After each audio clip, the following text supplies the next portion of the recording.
Interrogative sentence वाला ना। हाँ, पर पढ़ दीजिए तो फिर से।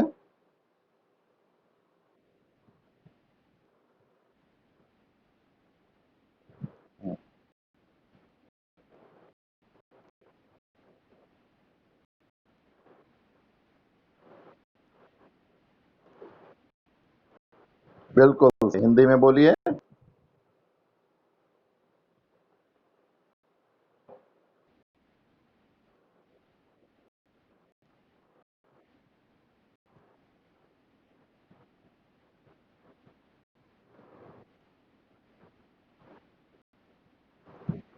बिल्कुल सही। चलिए अब एग्जाम्पल लिख लीजिए इसका, उदाहरण।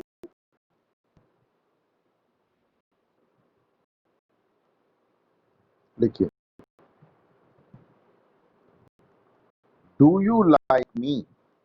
Do you, do you like me, LIKE, like me. हाँ, और अंत में क्वेश्चन मार्क दीजिएगा, साइन ऑफ इंटरोगेशन, प्रश्नवाचक चिन्ह। ठीक है, वाक्य के अंत में प्रश्नवाचक चिन्ह दीजिएगा। प्रश्नवाचक चिन्ह देना जानते हैं ना? जानते हैं ना? हाँ, sign of interrogation, question mark. अब देखो ये इंटरोगेटिव सेंटेंस है, इसको हमको बनाना है निगेटिव।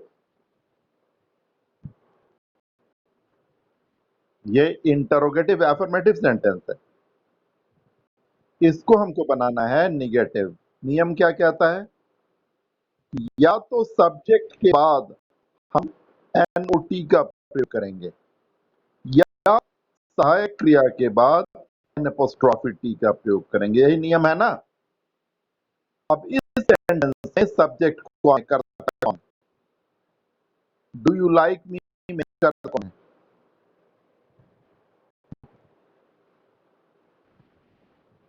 बोलो। यू है, यू है ना?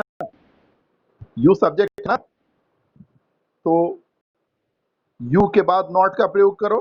Do you not like me, बनाइए। Do you not like me. हाँ, फिर अंत में प्रश्नवाचक चिन्ह दीजिएगा। और एक तरह से और बन सकता है ये, सहायक क्रिया के ठीक बाद N' का प्रयोग करते हुए, है ना? तो सहायक क्या है इसमें? डू है, डू है ना? अरे बोलो ना हाँ।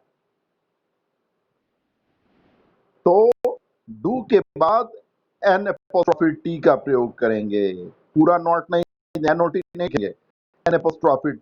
Don't you like me, don't you like me.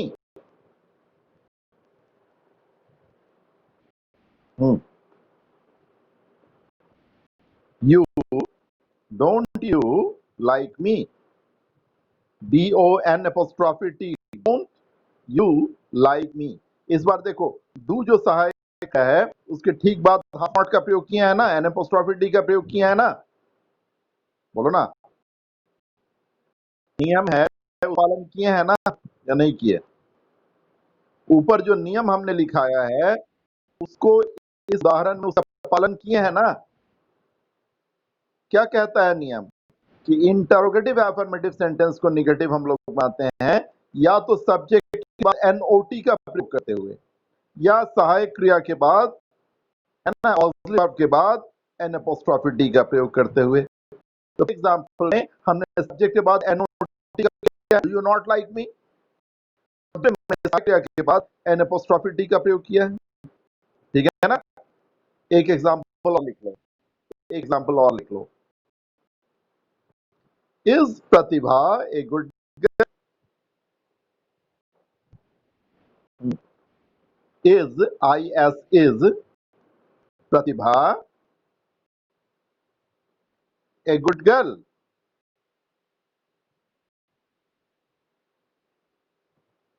Is Pratibha a good girl?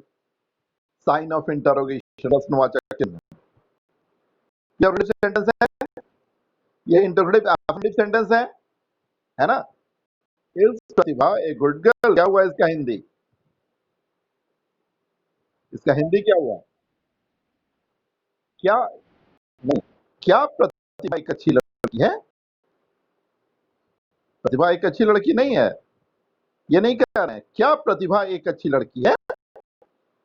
अब ये तो मिथिलेश जी बताएंगे, हम तो मिले नहीं है प्रतिभा से कि वो अच्छी लड़की है या नहीं। और नहीं बोला तो बुआ बहुत मारेगी तुमको, ये बात ये है ना। अच्छा अब ये बताओ, ये अच्छी लड़की है या नहीं है मिथिलेश? ठीक है, यानी अच्छी नहीं है, खूब झगड़ा करती है तुमसे। अच्छा अब प्रति से पूछते हैं, तुम बोलो बेटा, तुम अच्छी लड़की है?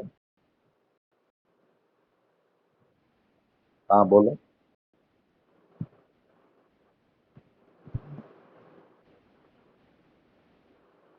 ये बात तो है, लेकिन दूसरा तो समझता है ना कि खराब है कि अच्छा है। जैसे देख, नहीं देखो, जैसे हम तो तुमसे नहीं मिले हैं, लेकिन हमको ऐसा लगता है कि अरे वेरी गुड गर्ल, है ना।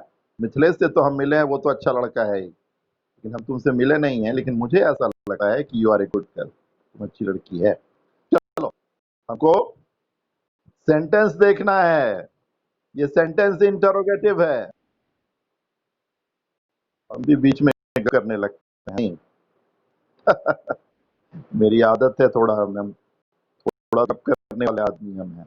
और देखो बेटा, मेरी यही सोच है कि क्लास को ना एकदम गप जैसा होना चाहिए, और बात बात में बच्चों को सिखाना चाहिए। उससे क्या होता है, बच्चों में बोझ नहीं होता, बच्चों पे बोझ नहीं पड़ता, बच्चे खेल खेल में सीख जाते हैं बहुत सारी बात।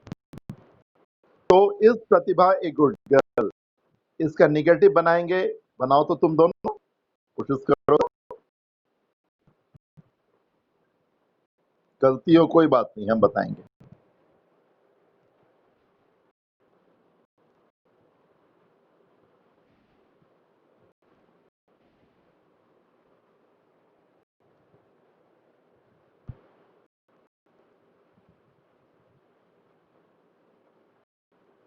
बन गया?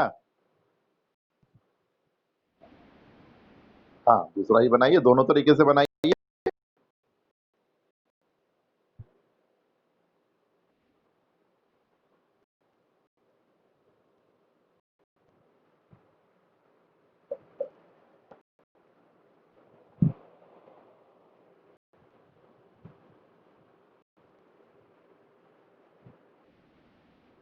बना लिए?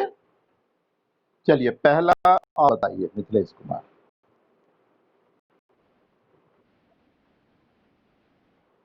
बिल्कुल सही, प्रतिभा सब्जेक्ट है, करता है, समझ रहे हैं ना। तो कर्ता की बाद एनओटी का प्रयोग करेंगे और दूसरे तरीके से प्रतिभा बनेगी। तो बाबू, नहीं बेटा, इसमें डू क्यों प्रयोग करेंगे, यहाँ तो इज ऑक्सिलरी वर्ब है ही, इस तो सहायक क्रिया है ही। जब सहायक क्रिया नहीं रहती है तब ना हम लोग डू डज डिड का प्रयोग करते हैं, यहाँ तो है ही। नहीं बन पाएगा दूसरे तरीके से? चलो कोई बात नहीं, मिथिलेश तुम बनाओ तो। नहीं, इजंट प्रतिभा इज के बाद हाफ नॉट लगाइए, इज के बाद एन अपोस्ट्रोफी डी का प्रयोग किए सहायक क्रिया के बाद। इजंट प्रतिभा ए गुड,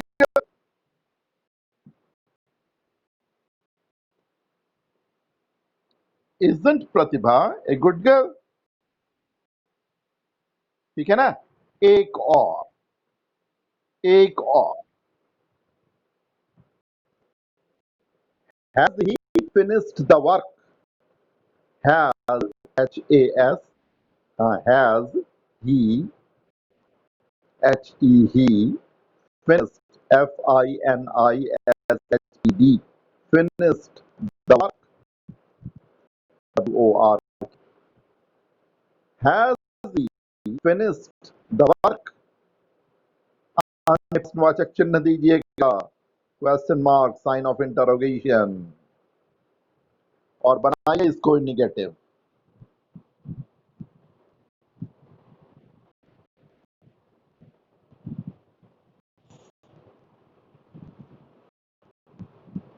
बनाइए इसको निगेटिव।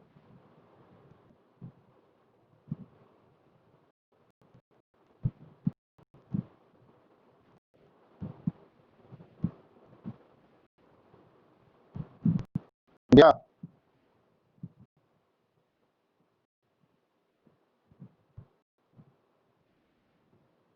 चलिए पहला बोलिए तो आप मिथिलेश।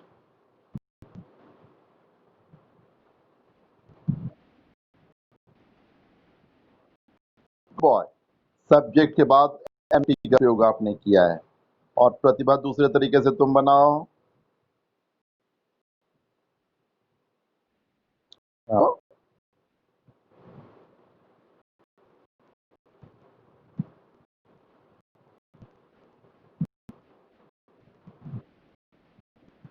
डू प्रयोग क्यों करती है बेटा?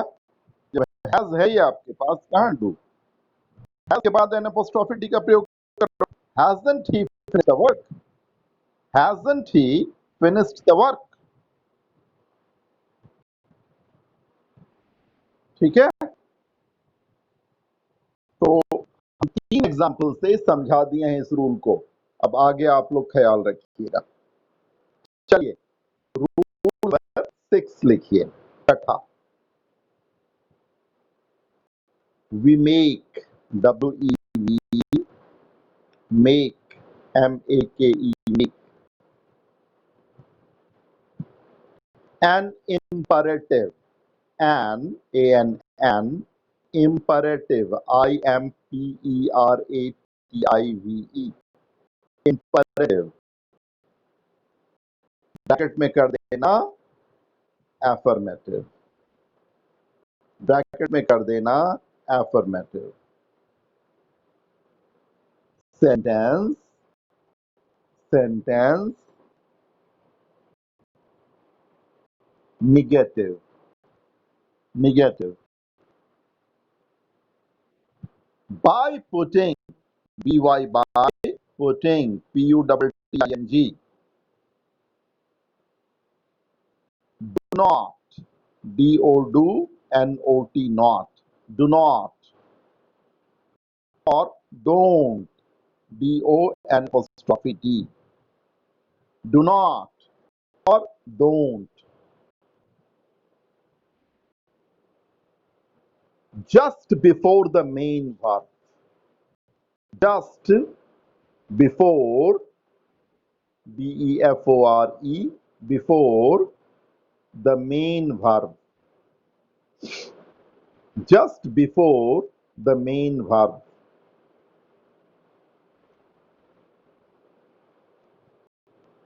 just before the main verb। लिख लिया?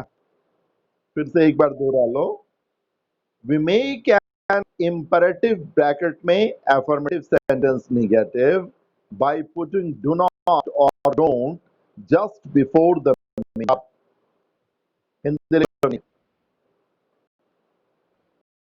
किसी imperative, किसी imperative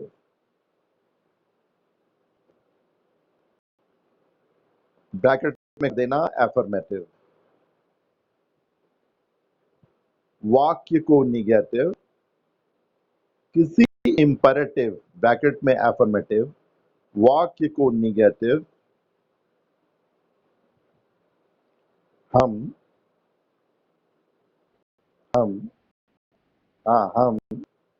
मुख्य क्रिया के वाक्य, हम क्रिया के ठीक पहले, मुख्य क्रिया के ठीक पहले,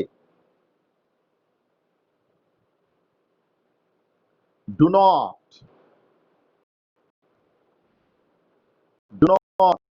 अथवा, do not अथवा DON' लगाकर बनाते हैं। पहले नॉट अथवा डोंट लगाकर बनाते हैं। ठीक है, डू नॉट अथवा डोंट लगाकर बनाते हैं।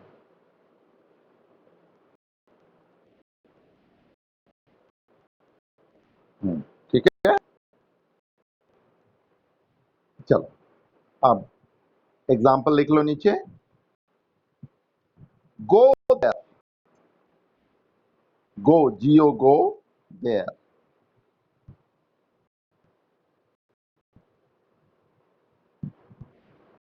गो देयर THERE, ये इंपैरेटिव सेंटेंस है ना।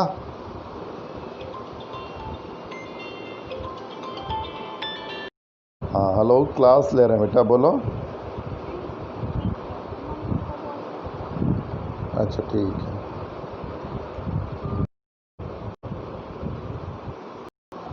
डू नॉट अथवा डोंट लगाकर बनाते हैं। लिख लिया, एग्जाम्पल में लिख लिए। गो देयर, गो देयर इसका निगेटिव बनेगा डू नॉट गो देयर या डोंट गो देयर। गो क्या है? मेन वर्ब है। गो क्या है? मेन वर्ब है।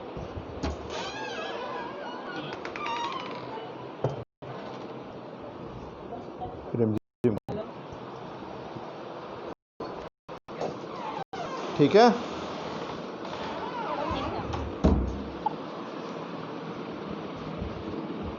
को अपना घर घुमा रहे हैं। इसमें काम पड़ गया था बेटा। हाँ, क्या लिख रहे थे? डू नॉट अथवा डू नॉट गो देयर या डोंट गो देयर।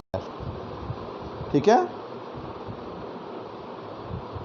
अब देखो, गो मेन वर्ब है ना, प्रधान क्रिया है ना, तो गो के पहले या तो डू नॉट का प्रयोग करेंगे या डोंट का। गो देयर इंपैरेटिव सेंटेंस है ना। इंपैरेटिव सेंटेंस समझते हो ना, जो ऑर्डर को दिखाता है, जो रिक्वेस्ट को दिखाता है, जो एडवाइस को दिखाता है, जो प्रपोजल को दिखाता है, जो एंटिटी को दिखाता है। और ये सेंटेंस ऑर्डर को दिखा रहा है ना, वहाँ जाओ, बोल रहे हैं वहाँ जाओ, तो आदेश दे रहे हैं ना। और आदेश कौन सा सेंटेंस दिखाता है?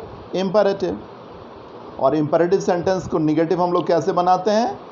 मुख्य क्रिया के ठीक पहले डू नॉट अथवा डोंट का प्रयोग करते हुए। समझा बच्चा लोग? समझा बच्चा? बच्चा समझ गया, बच्ची नहीं समझी। बच्चा समझ गया, बच्ची समझी? समझाओ तो, बिना कॉपी देखे।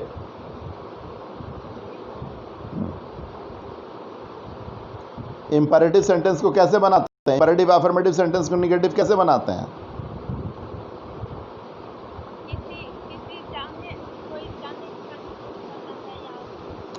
नहीं, निगेटिव कैसे बनाते हैं ये बताओ।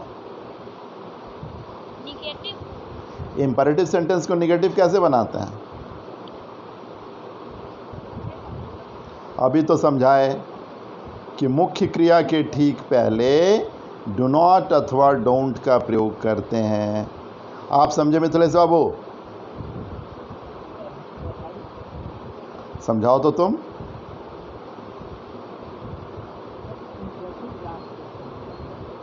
हाँ, कैसे, कहाँ पर डू नॉट या डोंट लगाएंगे?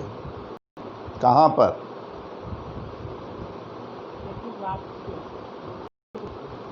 हाँ, मुख्य क्रिया के ठीक पहले। एकदम सही, गुड, यही हम जानना चाहते हैं। देखो, हम जितना पढ़ाते हैं ना, उससे ज़्यादा किताब में लिखा हुआ है, लेकिन फिर भी क्लास का इंपॉर्टेंस होता है कि नहीं? यहाँ तो हम लोग फेस टू फेस नहीं है, फेस टू फेस ज़रूर हैं लेकिन मोबाइल के थ्रू हैं। लेकिन क्लास का इंपॉर्टेंस क्यों होता है? हम लोग सामने देख के पढ़ाते हैं, बहुत कुछ भावनाओं से भी पढ़ाते हैं, बहुत कुछ डर से भी पढ़ाते हैं। समझ रहे हैं ना? इसीलिए क्लास का इंपॉर्टेंस न कभी घटा है न कभी घटेगा। तो समझ बताइए, एक और एग्जांपल ले लो। प्लीज डू दिस, एक और एग्जांपल इसी का, please do this, do this, please PLEASE, please do this, DO this, ही नहीं बाबू, प्लीज PLEASE, कृपया, जिसको हम लोग हिंदी में बोलते हैं। प्लीज शब्द का प्रयोग नहीं करती है कभी। मान लो आपको मिथिलेश बाबू से कोई काम कराना है, समझे, तो आप कहोगे ना प्लीज मिथिलेश कर दो। कौन छोटा है, बड़ा कौन है और छोटा कौन है? मिथिलेश बड़े हैं, हाँ? तुम बड़े हो या वो बड़ी है? वही बड़ी है। अच्छा ठीक है, तो मिथिलेश ये काम कर दो, लेकिन जब तक प्लीज नहीं कहिएगा नहीं करेगा ये। खास करके छोटों को भले ना कहें, लेकिन बड़ों से तो प्लीज शब्द का प्रयोग करते हैं ना। अगर आपको मुझसे कुछ सीखना है और आपको कहना है कि ये वाला पार्ट सर फिर से दोहरा दीजिए, तो क्या कहिएगा? मुझसे कैसे बात कीजिएगा? ये वाला पार्ट दोहराइए नहीं तो समझिएगा, ऐसा कहिएगा क्या? कहिए। हाँ, बड़ों से जब बात करते हैं तो प्लीज काइंडली शब्द का प्रयोग करते हैं। ऐसा मत कहना ये वाला फिर से समझा दीजिए, यार नहीं समझाए तो समझिएगा। ऐसा तो टीचर से कभी नहीं बोल सकते हैं, है ना? टीचर से ऐसा बोलते हैं क्या? नहीं बोलते हैं। तो प्लीज शब्द का प्रयोग आग्रह करने के लिए या विनती करने के लिए हम लोग करते हैं। तो ऐसे सेंटेंस को हम लोग निगेटिव कैसे बनाते हैं? मुख्य क्रिया के पहले डू का प्रयोग करते हुए। और यहां पे इस वाक्य की क्रिया क्या है? डू है, प्लीज नहीं है, डू है। इसलिए प्लीज के पहले डू नॉट का प्रयोग कर देना, यहां पे डू के पहले डू नॉट का प्रयोग करेंगे। Please do not do this, कृपया यह काम ना करें। समझ रहे हैं ना? Please do not do this, please do not do this, या प्लीज डोंट डू दिस, दोनों हो सकता है ना? उम्मीद करूं कि इंपैरेटिव सेंटेंस बन जाएगा, बन जाएगा ना? एक रूल और बताते हैं आज, लिखिए।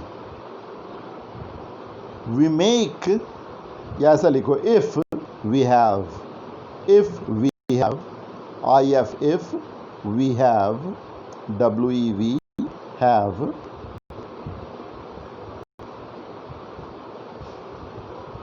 an infinitive, an infinitive, INFINITIVE,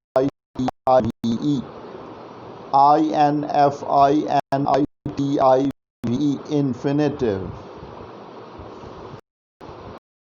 In an assertive,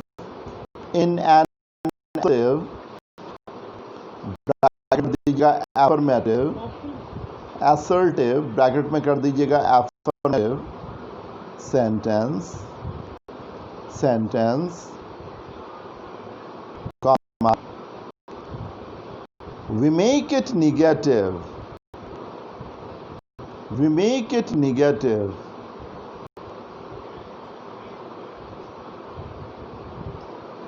We make it negative by putting not,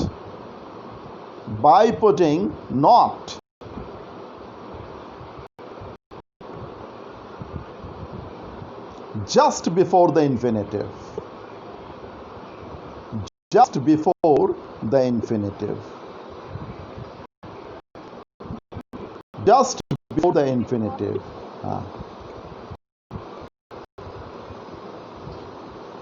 ठीक है ना? फिर से एक बार दोहरा लो। If we have an infinitive in an assertive bracket में affirmative sentence negative, we make it negative by putting not just before the infinitive.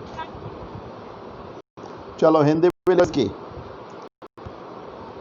अगर किसी assertive affirmative, अगर किसी assertive ब्रैकेट में affirmative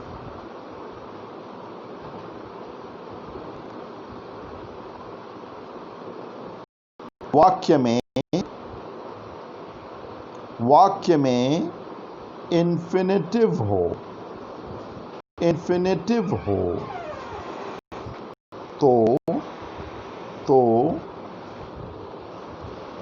ऐसे वाक्य को निगेटिव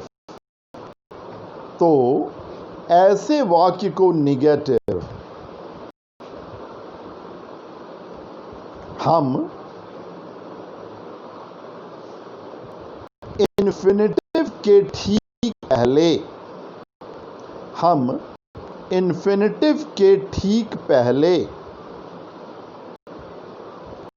नॉट का प्रयोग करते हुए बनाते हैं।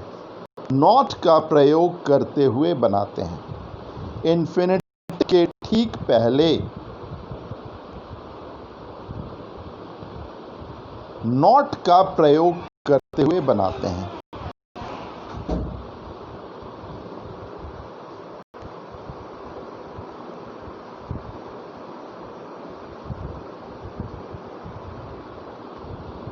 इन्फिनिटिव के ठीक पहले नॉट का प्रयोग करते हुए बनाते हैं। ठीक है, इन्फिनिटिव समझते हो ना? बताए थे आप लोगों को नॉन फाइनाइट वर्ब में इसका स्ट्रक्चर होता है 2 + V1। 2 के बाद अगर V1 का प्रयोग किया जाता है तो उसे इन्फिनिटिव कहते हैं। तो किसी असर्टिव अफर्मेटिव सेंटेंस में अगर इन्फिनिटिव आ जाए तो कैसे बनाएंगे नेगेटिव? इसको इधर उधर नॉट का प्रयोग नहीं करेंगे, इन्फिनिटिव के ठीक पहले नॉट का प्रयोग करेंगे। समझ रहे हो ना? एग्जांपल लिखो, बोल रहे ना 2 + V1। 2 के बाद अगर V1 का किया जाता है तो वो इन्फिनिटिव होता है। जैसे to go, to play, to sing, समझ रहे हैं ना? ये सब क्या हो गया? इन्फिनिटिव हो गया। समझ रहे हो ना? नॉन फाइनाइट वर्ब है। चलिए लिखिए, he is to go to Patna. He is to go to Patna. He is to go to Patna. He is to go to Patna. अब बोलो इसमें इन्फिनिटिव क्या है? टू गो, गो टू नहीं, टू गो। टू गो इसमें इन्फिनिटिव है, वह पटना जाने को है। समझ रहे हैं ना? इसमें टू गो क्या हो गया? इन्फिनिटिव हो गया। क्या बनाएंगे इसको negative? He is not to go to Patna. बनाइए नीचे, he is not to go to Patna. He is not to go to Patna. अब देखो ये असर्टिव सेंटेंस है और इसमें इन्फिनिटिव है। इन्फिनिटिव क्या है? To go. ऐसा नहीं कि टू पटना को आप इन्फिनिटिव बना दें। इन्फिनिटिव का स्ट्रक्चर है 2 + V1 और गो V1 है। पटना तो नाउन है ना, गो V1 है तो 2 + V1 इसमें इन्फिनिटिव क्या हो गया? To go. हमें इसे नेगेटिव कैसे बनाना है? हमें इसको नेगेटिव बनाना है इन्फिनिटिव के ठीक पहले नॉट का प्रयोग करते हुए। तो इसका नेगेटिव फॉर्म क्या होगा? He is not to go to Patna. बन जाएगा? बन जाएगा ना? अब कल इतने सारे रूल्स मैंने जो बताए हैं इन सब पर थोड़ी प्रैक्टिस करवाएंगे। घर में पढ़िएगा आप लोग जो रूल लिखवाते हैं, केवल कॉपी में नहीं रहने दीजिएगा, नहीं तो सब बेकार है। जब पढ़ोगे उसको, हाँ समझने में फिर भी दिक्कत हो, फिर हमसे पूछो, जरा सा भी हेजिटेट नहीं करो। ठीक है बाबू, आज यहीं तक रहने देते हैं।